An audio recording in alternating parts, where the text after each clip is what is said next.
What is going on, YouTube people? Neo Cards and Comics here today to recap the Shipshewana trade show from this past weekend. I made some pickups, made some trades. We're going to go ahead and dive into it just to kind of talk about the show a little bit. Let's just go ahead and dive straight into it. The show itself, trade night, started off wild. Northern Indiana got hit with a blizzard on Friday afternoon/evening. Typically, it's about a 4-hour drive for me. The last 30 miles were white knuckle. Anyone that was at the show that drove in on Friday knows exactly what I am talking about. I kind of dodged the weather as much as I possibly could, took a little bit of a different way to steer clear of the snow for as long as I possibly could, but at some point in time, there was just no dodging it. My last 30 miles to the hotel were definitely a little scary. I don't think I got above 25, maybe 30 miles per hour tops. Most of that was probably 20 to 25 miles per hour. At the hotel itself, I was hanging out. My friend of mine, Splenda Sports, you may have seen him on AIH's channel before. He's semi-local to me. We went and got some dinner. It had cleared up for like a hot minute. We got back to the hotel. We're hanging out, BSing before trade night, and then the power started going out because the storm really ramped up. When we went to trade night, it was only about a half a mile down the road, and boy, was it nasty out. The wind was howling, the roads were terrible. It was crazy. At trade night, I posted pictures on IG, I posted a reel, I posted a YouTube short. Trade night was packed, even given the weather and the fact the power. I have a fun picture on IG. The power was going on and off. No one cared. The power would go off and everyone would just pull their flashlights out on their phones and just keep on trading and looking at tables and looking at cases. It was absolutely nuts. And I was shocked at how busy the trade night was just because of the weather. Now, I know a lot of people are already in town. There's a hotel, basically a sidewalk walking distance across from the venue where the show's at if you've never been there before. So it is easy access. I did one deal at trade night, and then I did a couple deals at trade night, and then I bought some stuff on Saturday. Saturday started a little slow, and by a little slow, I mean like barely at all. Venue opened at 8:30. I actually got there at like 7:45 because I was worried about parking a little bit, and I walked around during dealer setup for a while. By 9 o'clock, it was busy. By 9:30, 10 o'clock, it was packed. I left about 11:30, and it was absolutely slammed. Once everyone dug out and got in, it was insanely busy. I once again posted a couple photos on IG. Baseball definitely seemed pretty popular. Bowman prospects, that sort of stuff. The usual suspects. It was interesting kind of like walking around because I did multiple laps around the table to see like what cards were disappearing. In the morning, there was some J-Rod on tables, and then a lot of J-Rod was getting cleared out as the day kind of went along. Always a lot of football. You always see a lot of Colts and Chicago and Lions stuff at this show just because of the regional nature of it. But baseball was definitely the thing that it seemed like a majority of people were looking for and was getting the most action, the most questions asked about it in all various shapes and sizes. Lots of, not as many. I was surprised. I was looking to see what people were pricing their Series 1 jumbos at, and there were a couple people reasonably priced at like $225. And there were a lot of people that were like real high on them, at least for what they go for online. Because I brought mine with me. I didn't end up moving them, though. I might take them to Philadelphia next weekend. So trade night, I sold two cards actually, and did one deal. The deal that I did was a 4-for-1, and I gave up the one. And it was a sad one to give up. Anyone that's been around for a while, I traded away, and this was before the news came out on late Friday night, early Saturday morning. I traded away my Ja Morant Optic Purple PSA 10. Now, I still have my Mojo, and I still have my Contenders Auto. Those are the last two Ja cards that I currently have in my case. I traded those and a $20 bill, a freshly minted $20 bill, for Now, one of the cards I actually flipped already. We'll talk about that in a second. Well, I'll leave with that one. The card that I no longer own was a Amon St. Brown from the Lions, PSA 10 Optic Hollow. That's the one that I got. I sold that later that trade night for $60. So did the deal. That was a card we were just trying to get close on value.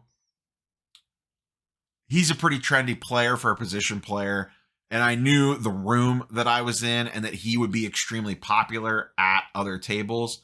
I did a couple laps at trade night that actually set my stuff out for a while, and when I set my stuff out, that moved right away. I didn't have that card on the table for very long before someone offered me on it, and I accepted the 60. The other three cards that I got. So essentially, I gave up the jaw and $20, sold that for 60. So I really gave up the jaw and put $40 in my pocket. So essentially 210 in value, if you want to look at it that way. And I picked up these three. First one, player that I love, but just people always want this guy. And the person I made the trade with, I don't remember his name, very reasonable on his prices. So remember, about 210 in value is what I gave up after selling the St. Brown Optic Hollow. Little Megatron PSA 9 Refractor. Gorgeous looking card. These are non-numbered, but fantastic looking card. So pick that up as card number one in that trade. Picked up an Evan Mobley Blue Velocity.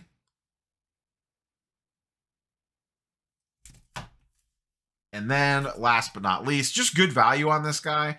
He's currently hurt. He's been out for most of the season, but I do really like him. And this card was actually pretty valuable at the beginning of the season. It's come down quite a bit because he's been hurt all year. But I do expect a nice bounce back from him, and that is a Cade Cunningham Optic Hollow PSA 10. So I essentially got these three and $40 for the Jaw Optic Hollow if you can kind of combine the two deals into one. This currently goes for between 90 and 120, just kind of depending on the day. These are doing about 50, and these are going for about 100 to 125, once again, kind of depending on the day. So I feel like I did pretty well on that overall. I got off the Jaw once again prior to, I didn't know about the news at the time, but kind of busted that up into three cards that I think have, you know, like this is going to be pretty stable. Doesn't really have a ton of upside. Doesn't really have a ton of downside. And I don't know that I'll hold this for very long. This will probably be trade bait. The Mobley at $50, I'll just take that all day long. You know, part PC, part I think that's potentially very flippable, and I'm a sucker for Blue Velocity. And then this, I think actually probably has, you know, especially given the news, but even prior to the news, that this at around $100 to $120 valuation probably has more upside just leading into next season. So pick that up.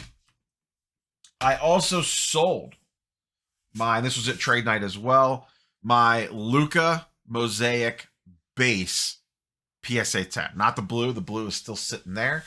But when I went through my case to prep for the show and kind of figure out what I wanted to be on the, you know, in the trade bait stack, I moved that over there. And part of the reason why was because I have the blue. And I figured, you know, I'd rather have, I sold that for 500. Comps are all over the place on that card.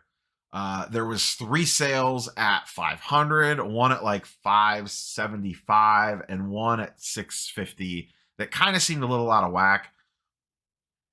I was asking 550. Someone offered me 5. We kind of went back and forth and ended up just settling on 5, which I was okay with. I took a slight loss on that card in the long term. But like I said, part of my reason for selling that card was 1, get the $500 in cash, and 2, I think that card's probably going to go down between now and the end of the year.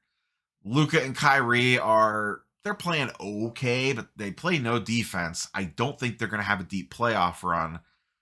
And then that team's probably going to reset again in the off season. So I kind of just looked at it as like trimming the fat. I have the blue. I'm not topping that in the Mosaic line. That's one of my favorite Luka cards in existence, other than like some super, super high-end stuff. So I figured let's let this one go, get the $500 out of it. As we always say, I could potentially buy it back if I want the card, but the blue is just a better card, and I was willing to move off of it because of that. So I sold that for 500. Walked into the show the next day. First pickup, grabbed this pretty early on. Guy had a pretty solid price on it right out the get. I got a little bit off sticker. That is a Frank Thomas Topps Dynasty. He had this stickered at 185. I got it for 175. These usually do 200 to 225 off the rip. Once again, Topps Dynasty is game used memorabilia. Autos got a little bit of a streak in it, but overall it's not too bad. The big appeal here, it just barely snuck in there, but we do have a nice big chunky 3-color patch. I really, really like the patch on this card. That was part of the big selling point. $200 for, I don't know, one of the best hitters that I ever saw when I was growing up with a really nice patch associated with it. Sure, all day long. $175, easy.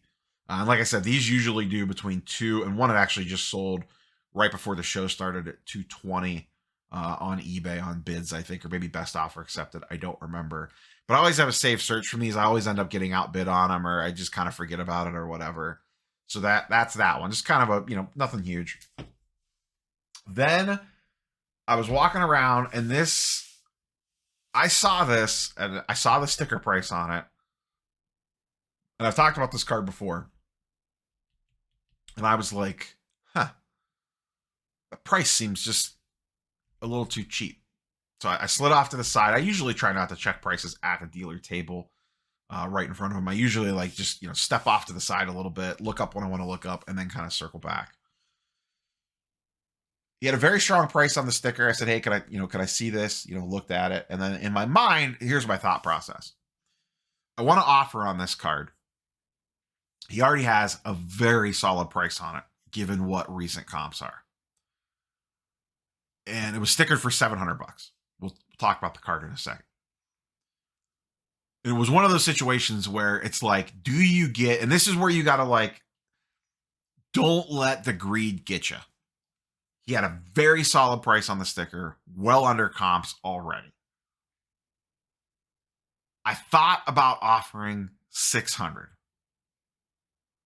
And, and basically offer 600 and hope to get it for 625, 650, 660, maybe even 675.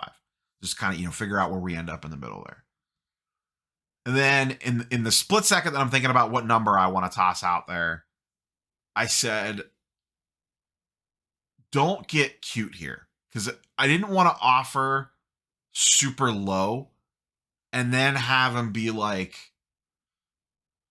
let me check to see. Because if I'm offering 600, he might be, oh, well, maybe that's what recent prices are. I don't know. And once again, I don't know what this person's thought process is. They may have made a killing on this card for what they're into it for. I don't really know.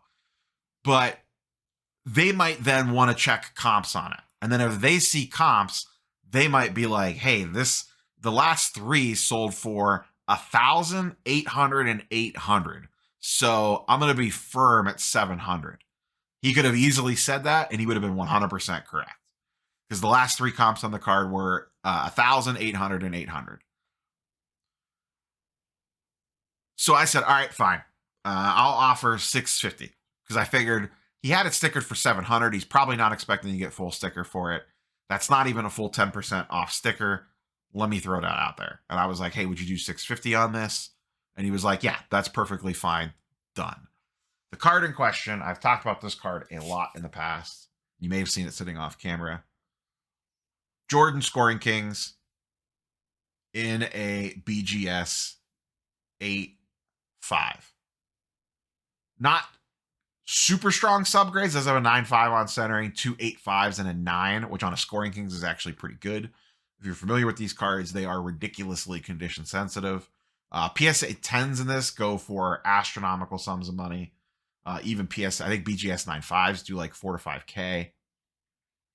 Last 3 sales on this were 1,000. Very recently, 1,000. That was a best offer accepted. It was listed for 1,200, and $1,000 was accepted. So that's the last comp. Prior 2 sales to that, also semi-recent-ish, were 800 and 800, I believe. He had it stickered for 700, and I got it for 650. Like I said, this is one that I've talked about a bunch. I'm not like a huge Jordan guy.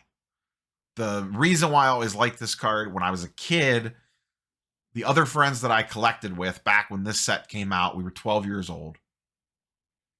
One of my good friends pulled this card, and we thought it was the most epic thing ever that we saw this card get pulled.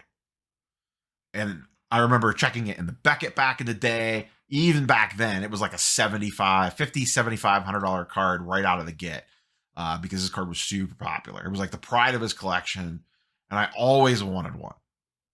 So finally, as an adult, I've circled back and finally gotten one.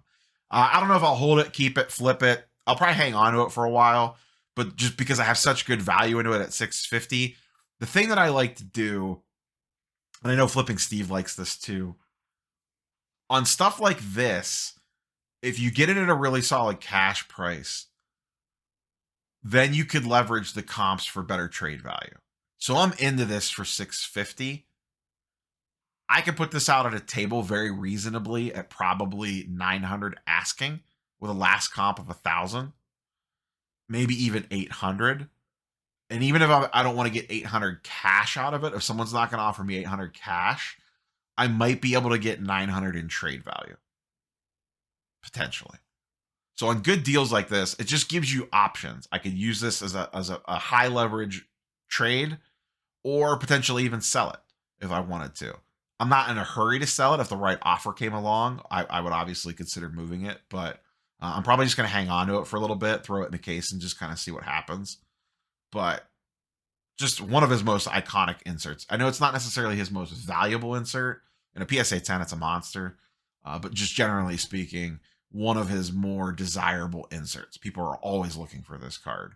And they don't pop up a ton. So that was my last big pickup. And then I just kind of spent the rest of the day walking around. I came close on a Jose Ramirez Topps Chrome rookie auto and a PSA 9 and a few other things. And then I ended up just kind of holding off. I could have made some other deals if I wanted to, but it kind of felt like I would be making them just for the sake of making them. And with Philly being next weekend, and like I said, as long as the weather looks good, I am planning on scooting out to the Philly show. I figured, let's just kind of hold off. I got two really good deals. I think I did really well on that trade. I think this Thomas was a solid deal. I didn't crush it, but it was a good deal. And then I think I hit it out of the park with the Jordan Scoring Kings. So I think I had a pretty good show overall. Had a lot of fun. It was good to see some people that I don't get to see super often. Shout out to Brad, who runs the Shipshewana show. Always a great chatting with him. He's been a guest on the show before. If you ever wanted to learn how to build a small local show into something a lot bigger, search back in my history. I did an interview with Brad, the promoter of this show. He's done a fantastic job with promoting it and growing it. Ryan from Card Collector 2 was there. Talked to him very briefly, just in some small chit chat as we were walking around the room and walking into the show. But overall, really good time. Always enjoy that show. It's weird. He always says it shouldn't work, but it does. If you've never been there before, it's in the middle of Amish country, in the middle of nowhere. It's the easiest place to market from is about 20 miles east of Notre Dame. Maybe a little bit. I might be a little off on the mileage, but it's just east of Notre Dame. Middle of nowhere Amish country. It's not easy to travel to if you're flying in, but it just has good draw because of its location. It's 2 hours from Chicago. It's a few hours from a bunch of major metropolitan areas in Detroit, or in Michigan, rather. Detroit, Ann Arbor, Lansing, all that's very drivable. Indianapolis, Fort Wayne, very drivable. And then a bunch of places in Ohio. It's like 3 hours from Cleveland. It's 4 hours from me in the Akron-Canton area. I think it's like 4 hours from Columbus. So it just draws extremely well. I've never been to that show and haven't not been super, super busy. If you live in that neck of the woods and you haven't been there, I highly recommend checking it out. So I have for you, boys and girls. We will catch you on the next one. Peace.